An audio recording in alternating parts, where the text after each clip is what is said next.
So, George, when a federal judge uses the phrase conspiracy to defraud the United States in relation to the former president, what does that signal about potential legal exposure? Well, it signals and confirms something that we already knew, that this judge already believes that Trump has extensive potential legal exposure under the two statutes that he cites, the statutes, Section 371 and Section 1512 of the United States Code. But the story really isn't about the federal liability here, because compared to what the January 6th committee has come up with, this is just tiny compared to the mountain of evidence that we've seen at the January 6th hearings. What this is a smoking gun in Georgia. Because if you look at what the judge describes here at the of these emails, is they file a lawsuit, a state court lawsuit in early December, December 4th, making various allegations about dead people voting, about felons voting, about unregistered voters voting. And by the end of December, they're aware that these allegations are false. And that's the email that the judge quotes here, one of the emails, where Eastman says, the president has since been made aware that some of the allegations have been inaccurate.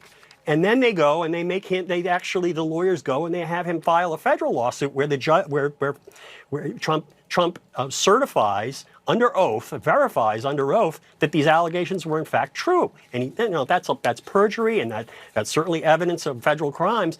But remember, when Eastman makes this statement, it's December 31st. What happens 3 days later, 2 days later? Trump makes the call to Raffensperger.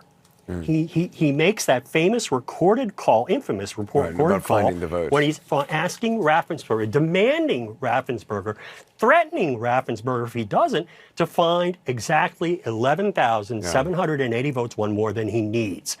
This is a smoking gun for the prosecutor in Georgia. And the Georgia investigation is very advanced. This is going to be a very important document and exhibit in the charges that I'm sure she's going to bring. And Alyssa, I remember you saying that you've been hearing from folks in that world, in Trump world, that the Georgia case is something that they are concerned about.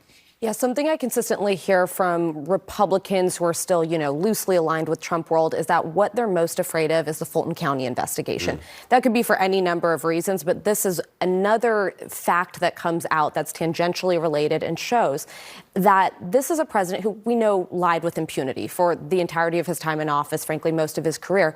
But this is a situation where you can't lie with impunity. You cannot lie in a court filing and misrepresent facts. It just confirms what many of us know, which is there was this desperate period in the final days ahead of the transfer of power after the election was called for Joe Biden, where it was really some of these advisors around the president and the former president himself throwing things against a wall to see what would stick. And you had said to the January 6th committee, and correct me if I'm wrong, something along the lines, you had heard the former president then say, can you believe I'm losing in this effing guy? Just days after the race was called for President Biden, I walked into his dining room off of the Oval Office to check in on the former president. Joe Biden was on TV and he said, "Can you believe I lost to this effing guy?"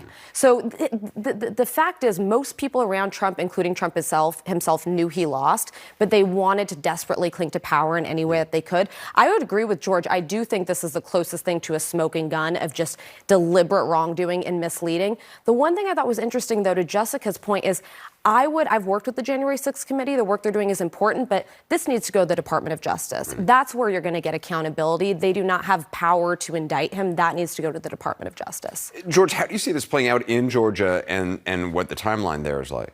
Well, I think the Georgia investigation, based upon the witnesses they have called, seems to be fairly well advanced. And I would think that they would want to bring charges by the end of the year, because you really want to, it's been going on for quite some time, and I think she's held back, frankly, because of the elections. She doesn't want to be accused of Fani Willis of affecting the election. So I think that the sense that people are getting is that investigation is moving much more quickly than the federal investigation, and this is just, this is a devastating piece of evidence here. We've obviously seen, the former president willing to take things all the way to the Supreme Court. Are his legal options winnowing down somewhat? It would seem so. Even the separate reporting on now he wants to open up Mar-a-Lago to further, investigations and looking for more documents. It kind of reeks of desperation. I think that he's in a place where he feels cornered in various different investigations. Even today, he was sitting down for responding to allegations related to sexual assault allegations from over a decade ago. This man is cornered at every turn, and he's not surrounded by wise legal counsel. So I think you're going to see further acts of desperation from him. George, do you see any legal avenues he could use to try to delay or block Eastman from turning over the emails? Yeah, I think they're not the emails. I mean, these emails are going to go to the January 6th committee, and the January 6th committee has been working with the Justice Department and with the Georgia prosecutors. This is going to be used against him, and it's a devastating piece of evidence. And I agree with Alyssa. He's a desperate man, and he's getting more and more desperate. And I think we're going to see that over the coming months. And I think it's going to force his hand into, he will run for president, in effect for protection against these legal proceedings, but there's just going to be too many of them. And I think we're going to see I think he might get the nomination anyway, but I think we're going to see the meltdown to end all meltdowns of a public figure.